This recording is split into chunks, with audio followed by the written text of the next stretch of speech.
What is up, my friends? My name is Robin Black. Welcome to my studio. It is my true privilege to speak with you about Glory Kickboxing. This is the pinnacle of fighting sports. It is an honor to get to chat with you about it, especially this fight. Rico Verhoeven, Levi Rigters, December 7th, Collision 7. This is a sick rematch. There's another video where I chatted about Levi and what he needs to do to win this rematch. This one is all about Rico Verhoeven, one of the greatest, if not the greatest, strikers in human history. Let's get right into it. This guy is so incredibly skilled. He's mentally tough. He's physically imposing. And let's look at some of his greatest hits to get us rolling here. Man, this guy hits hard and he's hyper aggressive. Truly one of the greatest ever. Let's look at this. This is absolutely beautiful. Touch, touch, touch, bink. Oh, and then the crusher. That is so gorgeous. That is a piece of art. Let's take a look at it a little more in detail. It isn't just the offense, it's the defense as well. So he's gonna interrupt the guard right here and then throw the right hand. Now watch, he's gonna be defensively sound right there first. His first reaction, be defensively sound, then touch with the double jab to travel through space and rock the right knuckles over the top. And he's gonna interrupt the guard, touch, create a disruption one more time, and then pink.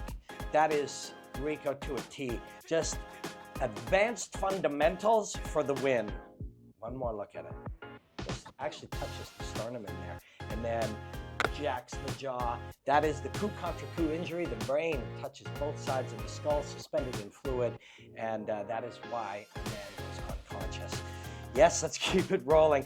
Rico Verhoeven, he's got the tightest hands going, fundamentally sound, puts the fun back in fundamentals, and is defensively sound all the time as well. But let's look at what he can do to your legs. Just look at this. Feast your eyes on this disgustingly beautiful action right here. Watch this. So the hands are up because you've got to protect your head against Rico. He touches the inside step, opens up the hip, and then bing, and just takes the trees out. That is so unbelievably sweet. And this one, big, behind the ear. The foot is a curved weapon and it's up and over the shoulder. One more look. So the hook is gonna let him travel through space right here, and he touches with the uppercut. Another hook resets the angle, and now stepping, opening with the foot, bink, and just about takes this man's head off. This is sick. And of course, you got to put the knight away. He's got so many skills, so many different skills. This is the hardest man on earth to beat. We're not going to bullshit you here. Right? Rico really was all over Levi Rigters in their first fight.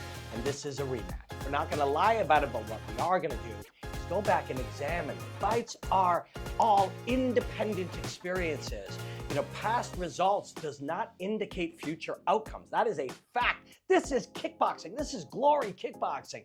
You could have 15 fights and 15 different results, right? So we are going to look with truth at what happened in their last fight, but we know that that does not predict the outcome of this one. Let's get into it. All right, we look back at some of the greatest hits of Rigters versus Rico 1, and sometimes when you're the best in the world at something, you just go out and you just stay out of your own way. You know, no conscious thought, express yourself freely and allow your training to be expressed in the moments. That was Rico on this night. Rico was just all over this man. You see up and down, the head, the body, the legs. It was a virtuoso-like performance by Rico Verhoeven on this night. Listen, I don't care who you are. You're Michael Jordan, you're the richest, most powerful, most skilled, you're the best in the world ever at something, you're still human, right? You're still human. And sometimes when we see martial artists, when we see greats in fighting or any type of performance, the time that we really see what they are is when they're tested. It's easy to be the hammer, much harder to be the nail. But Rico has passed that test too. Let's look at this one. Judges gave the first round to Rico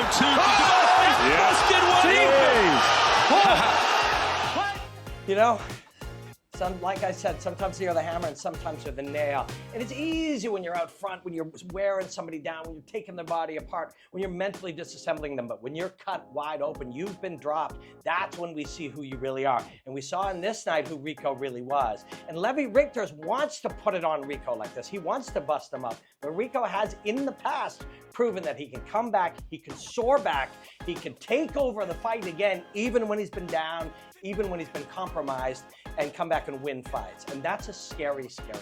But again, How do you start this fight if you're Levi Rigters? You start this fight knowing that Rico is human and he can be knocked down, he can be knocked out, his liver can be disrupted, he can be injured just like anybody else. However, Rico has shown that yes, he is human, but he is a superhuman. He can take over at the beginning, he can direct how the fight's going, but he can also soar back and finish a fight like we're seeing right here. This is Rico at his very, very best. For Rico Verhoeven to again defend his heavyweight title, again defeat Levi Rigters, you know, he needs to show up, he needs to be sharp, he needs to not be overconfident, he needs to take in the information, assess the differences, assess how Levi Rigters has changed since their last fight, and proceed with the confidence of a world